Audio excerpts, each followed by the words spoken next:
masa ketika perang belum terjadi. Tapi semua orang tahu perang itu tinggal menunggu waktu aja. Setiap bangun tidur, kamu hanya bertanya-tanya, hari ini masih aman gak ya? Besok akan terjadi apa? Itulah suasana yang dibangun dari Jean Paul Sartre dalam novel The Reprieve. Di novel ini nggak cuma ngikutin satu tokoh utama saja. Sartre juga mengajak kita masuk ke kepala banyak orang sekaligus, antara guru, mahasiswa, perempuan, terus juga tentara dan sepasang kekasih. Semuanya hidup di Eropa pada tahun 1938, tepat sebelum Perang Dunia meledak. Yang menarik, hampir nggak ada adegan perang di cerita ini.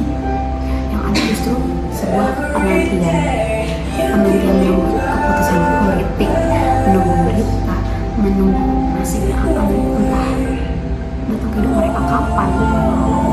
Dan selama menunggu itu, tiap tokoh menunjukkan reaksinya sendiri-sendiri. Ada yang santai aja, ada yang chill banget, ada yang go slow, ada juga yang panik, yang selalu overthinking memikirkan nasibnya ke depannya seperti apa. Dan ada juga yang mencoba untuk lari dari kenyataan, lari dari apa yang sebenarnya terjadi realitanya. Dan ada juga yang bertanya-tanya, sebenarnya gue harus ngapain ya dengan hidup sekarang? Judulnya sendiri The Reprieve, atau dalam bahasa Prancis The Sursis, artinya semacam penanggungan hukum. Belum mati, tapi juga belum bebas. Masih hidup, tapi hidupnya seperti dijeda aja. Dan disitulah Sartre mulai bermain. Dia juga nggak cuma cerita soal peperangan, tapi Sartre menambahkan keadaan psikologis dari tokoh-tokoh yang ada, soal manusia yang terjebak di antara takut dan kebebasan, di antara menunggu keadaan yang berubah, lalu atau berani ngambil keputusan sendiri. Menarik banget nih untuk dibahas. Lalu di video ini aku bakal ngajak teman-teman untuk membedah apa isi dari buku The Reprieve ini. Bukan cuma sebuah cerita aja, tapi sebagai gambaran tentang manusia yang lagi bingung menghadapi hidupnya di era peperangan, di era yang entah kepastiannya seperti apa. Gitu teman-teman. Ya jujur aja rasanya masih relate banget sih sampai zaman sekarang. Jadi mari kita bahas teman-teman. Bonjour teman-teman, selamat siang. Perkenalkan, nama aku Adis Noboneka Putri. Teman-teman bisa panggil aku Adis. Dan bagaimana teman-teman kabarnya? Aku harap yang menonton ini, video ini, teman-teman kabarnya baik-baik aja ya. Bahagia, sehat selalu, dan ya, amin. Nah, gimana teman-teman dengan opening video tadi? Menarik banget kan untuk yang dibahas. Nah, dalam buku The Reprieve ini, teman-teman pasti bakal penasaran apa yang terjadi, apa alurnya, dan apa yang terjadi dalam novel ini. Jadi aku akan membedah isi dari novel yang aku genggam sekarang. Setelah di awal tadi udah aku spill dikit-dikit buku ini, sebelum lanjut aku akan menceritakan profil singkat dari penulis buku The Reprieve ini. Oke. Jean Paul Sartre. Beliau adalah seorang filsuf, novelis, dan juga ilmuwan asal Prancis yang dikenal sebagai tokoh utama aliran eksistensialisme. Nah, dalam pemikirannya, Sartre percaya bahwa manusia adalah makhluk yang bebas. Namun kebebasan itu justru membawa tanggung jawab dan kecemasannya sendiri. Nah, Sartre hidup pada masa penuh gejolak nih teman-teman. Perang Dunia II, pendudukan Nazi, dan krisis moral masyarakat Eropa pada saat itu. Karya-karyanya termasuk The Reprieve yang akan kita bahas pada hari ini banyak menggambarkan manusia yang terjebak dalam situasi sosial dan politik, tetapi harus memilih sikapnya sendiri, cara menghadapinya sendiri. The Reprieve ini merupakan bagian dari trilogi Le Chemin de la Liberté atau The Road to Freedom yang membahas perjalanan manusia dalam menghadapi kebebasan dan pilihan hidupnya mereka masing-masing. Tapi perlu mundur dulu nih teman-teman, kita bahas untuk selanjutnya, tapi kita mau mundur dulu. Sedikit konteks aja, The Reprieve ini sebenarnya bukan novel yang berdiri sendiri aja. Nah, kenapa tuh kok bisa diartikan seperti itu? Tadi kan aku udah menjelaskan ada trilogi. Nah, trilogi ini menceritakan perjalanan manusia dalam menghadapi kebebasan, tapi bukan kebebasan yang ideal, teman-teman, melainkan kebebasan yang penuh tekanan, ketakutan, dan penuh konsekuensinya. Pasti konsekuensinya ya berat ataupun itu semacamnya.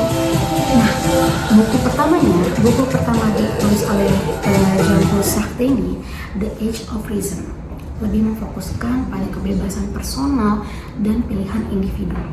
Lalu The Reprieve berada di tengah fase ketika manusia seolah bebas, tetapi sebenarnya dalam penantian dan ketidakpastian, terutama menjelang perang itu datang. Nah, di bagian ini Sartre ingin menunjukkan bahwa kebebasan tidak selalu berarti bertindak nih teman-teman. Kenapa begitu? Kadang tuh justru terasa seperti diam, menunggu, dan ragu. Nah, itu diartikan sebagai sebuah kebebasan, namun tetap menuntut sebuah tanggung jawab dari setiap individu. Jadi The Reprieve ini bisa dibilang sebagai titik jeda dalam perjalanan manusia menuju sebuah kebebasan. Sebuah fase ketika manusia diuji bukan lewat tindakan besar, melainkan lewat cara mereka menghadapi ketidakpastian dari hidup yang mereka jalani, dari lahir sampai mereka terjadi hal-hal seperti ini. Nah, aku juga mau membahas sebuah analisis dari unsur intrinsik novel ini. Ya teman-teman, pernah nggak sih kamu ada di fase hidup dimana semuanya terasa seperti nunggu kabar, nunggu kepastian, nunggu hidup mulai jalan lagi? Perasaan itulah yang jadi jantung dari novel The Reprieve karya Jean-Paul Sartre ini. Oke, mungkin kita bahas dulu temanya nih. Temanya bisa diartikan sebuah hidup yang dijeda. Di novel ini, Sartre nggak langsung bicara soal perang yang ada di novel ini. Yang disorot justru masa sebelum perang loh. Itu fun fact sih. Saat semuanya belum meledak, tapi tegangannya udah terasa aja gitu. Tema utamanya adalah penantian. Sebuah penantian yang pelan-pelan bikin manusia tuh capek secara mental, secara psikis, karena mereka selalu memikirkan kejadian-kejadian yang di otak mereka aja gitu. Para tokoh di sini sebenarnya masih hidup normal kok teman-teman, bekerja, jatuh cinta, ngobrol, bahkan bercanda-bercanda aja gitu. Tapi di balik ini semua ada satu pertanyaan yang terus menghantui, terus bertanya-tanya gitu. Kalau perang benar-benar datang, hidup gue bakal jadi apa ya? Sartre seperti ingin bilang nih teman-teman kepada pembacanya, kadang yang paling menyiksa bukan kejadian besar, tapi menunggu kejadian itu datang. Bener banget gak sih? Bener banget. Nah, aku juga mau bahas itu teman tokoh-tokoh di dalam novel ini. Pasti ada tokoh-tokohnya juga gak sih? Oke. Di The Reprieve ini, Sartre nggak cuma ngasih satu tokoh utama aja teman-teman. Dia juga punya teman-teman, dia juga punya sahabat, dia juga punya lawan bicara. Justru sebenarnya cerita ini dipenuhi oleh banyak tokoh yang mewakili berbagai sisi manusia di masa krisis seperti itu. Nah, beberapa tokoh penting diantaranya di sini ada Mathieu Deleuze. Tokoh ini dibilang salah satu pusat dari ini semua. Latar belakang Mathieu adalah seorang guru filsuf nih teman-teman, sering tenggelam dalam pikirannya sendiri-sendiri, yang overthinking mulu ya kayaknya ya. Sartre melahirkan manusia yang sadar akan kebebasan, tapi justru untuk bertindak gitu teman-teman. Nah, di sini juga ada Yves. Yves adalah tokoh muda yang gelisah, yang emosional, yang anger issues, mewakili generasi muda nih, kayak kita kayak Gen Z gitu, yang merasa hidupnya kejebak aja gitu dalam situasi yang tidak dipilih gitu teman-teman. Tapi seharusnya ia menghadapi loh, jadi keren loh. Terus kita lompat ke Daniel. Ini sini ada tokoh Daniel, dia tuh sinis dan sering bersikap provokatif. Wah, ngeri banget ya. Dia menunjukkan bagaimana manusia bisa menggunakan kebebasan secara deskriptif, bahkan terhadap orang lain juga lah teman-teman, ngeri banget ya. Nah, terus di sini ada tokoh perempuannya, namanya Marcel. Nah, Marcel ini adalah perempuan yang hidup penuh tekanan dan emosional. Tokoh ini memperlihatkan bagaimana ketakutan akan kesaktian dan ketidakpastian mempengaruhi pilihan hidup. Jadi kayaknya sepi banget ya hidupnya. Lanjut, selain mereka masih banyak tokoh-tokoh lain yang muncul secara bergantian, karena aku merasa di dalam cerita ini benar tokohnya banyak dan juga lompat-lompat pemikirannya gitu.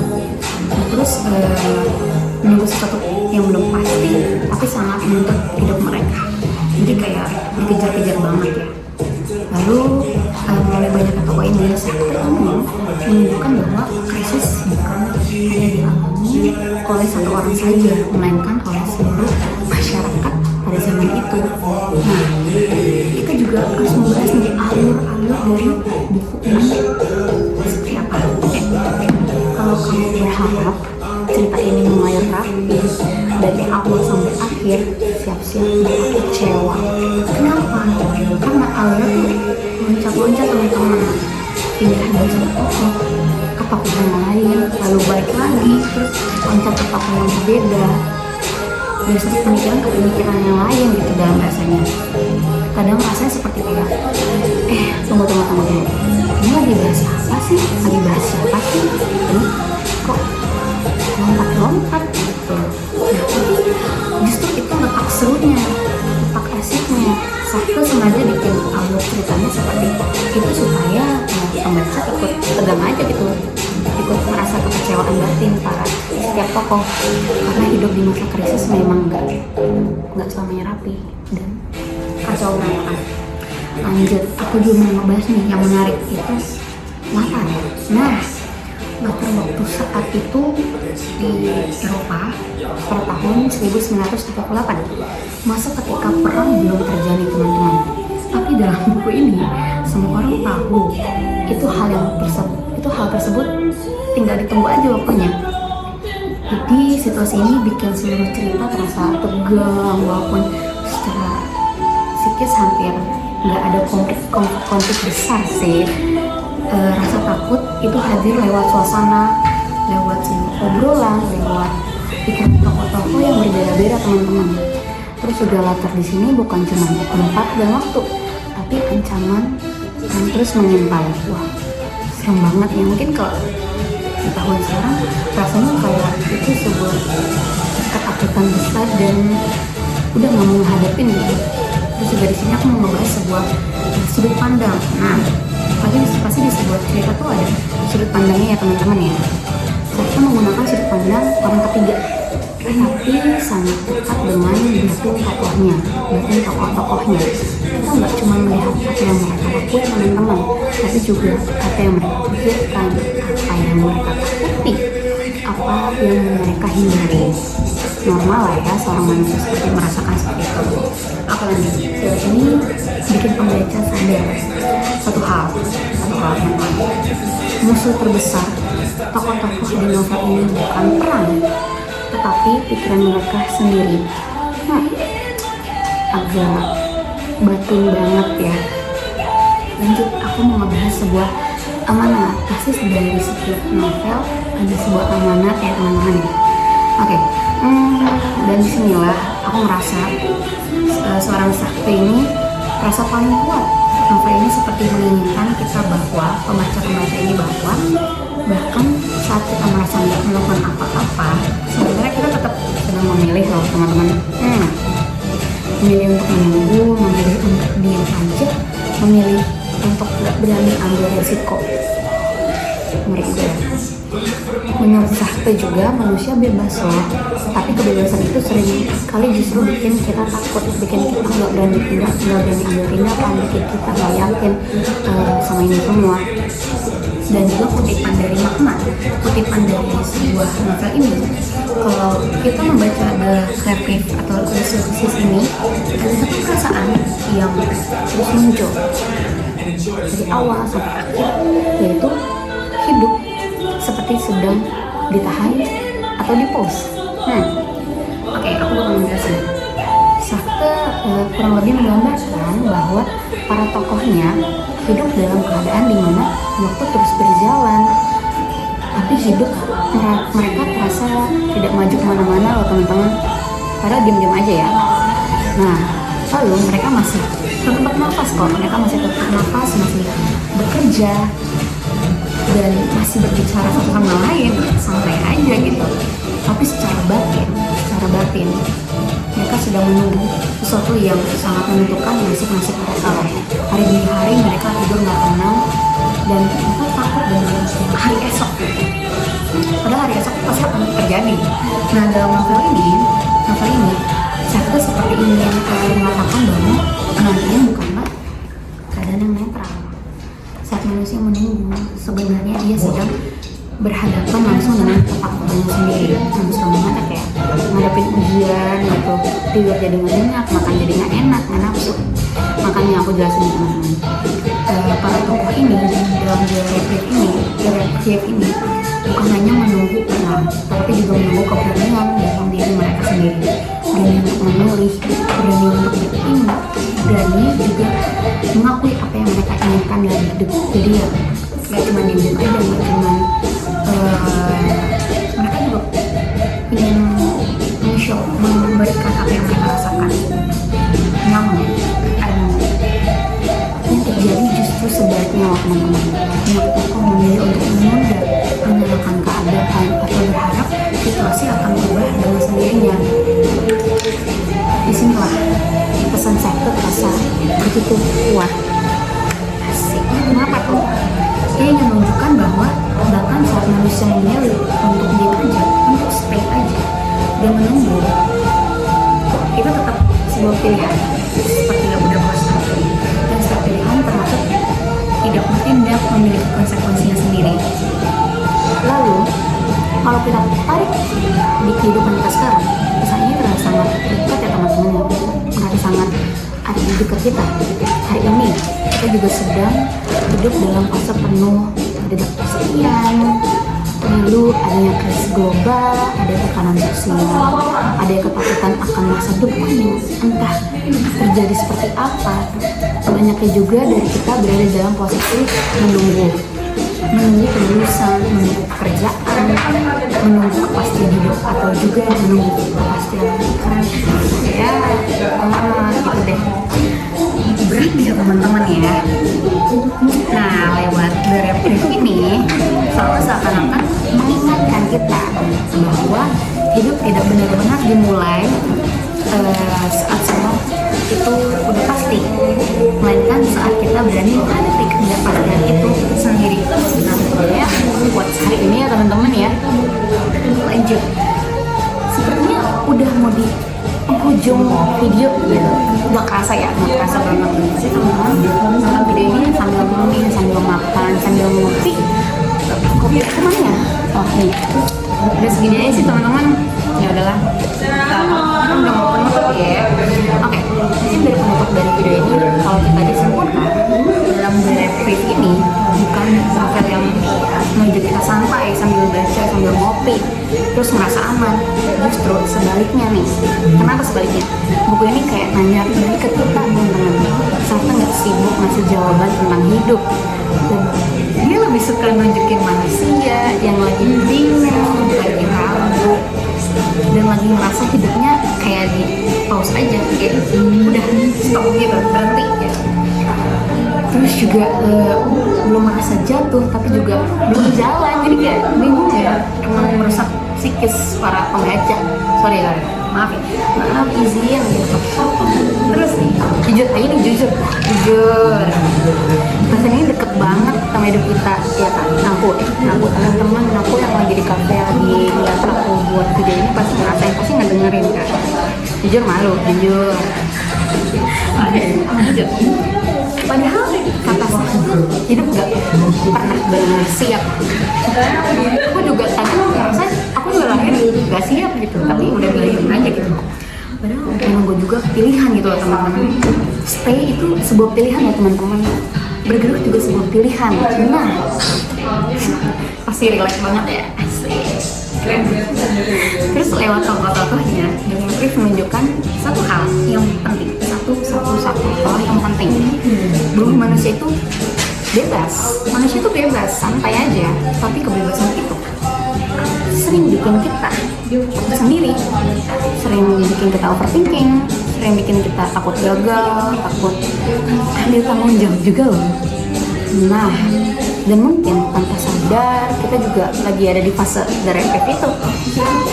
Versi kita masing-masing deh. Mungkin aku lagi merasa takut untuk lanjut ke semester selanjutnya, atau takut juga menjalani hidup yang selanjutnya, hari-hari yang akan datang. Nah, dan juga lewat novel ini seharusnya aku akan mengingatkan kita kalau hidup gak bakal nunggu sampai kita siap. Ingat ya, aku kasih tau lagi, kalau hidup gak bakal nunggu kita siap. Dan gak bakal guys, karena tiba-tiba aja spontan. Nah, yang bikin kita yang bisa kita pilih cuma satu teman-teman, mau terus menunda atau mulai melangkah walau pelan-pelan aja. Oke. Segitu dari pembahasan aku, udah lumayan lama ya teman-teman ya. Terima kasih sudah menonton video ini. Semoga pembahasan Demetrius bisa bikin kita bukan cuma ngerti sastra Prancis, tapi juga sedikit lebih jujur sama diri sendiri. Semoga teman-teman dimanapun teman-teman berada bisa dalam keadaan sehat, dalam keadaan semangat terus, dan bahagia selalu. Aku Agnes dan Ibu Naka Putri. Kami undur diri teman-teman. Selamat sore semua.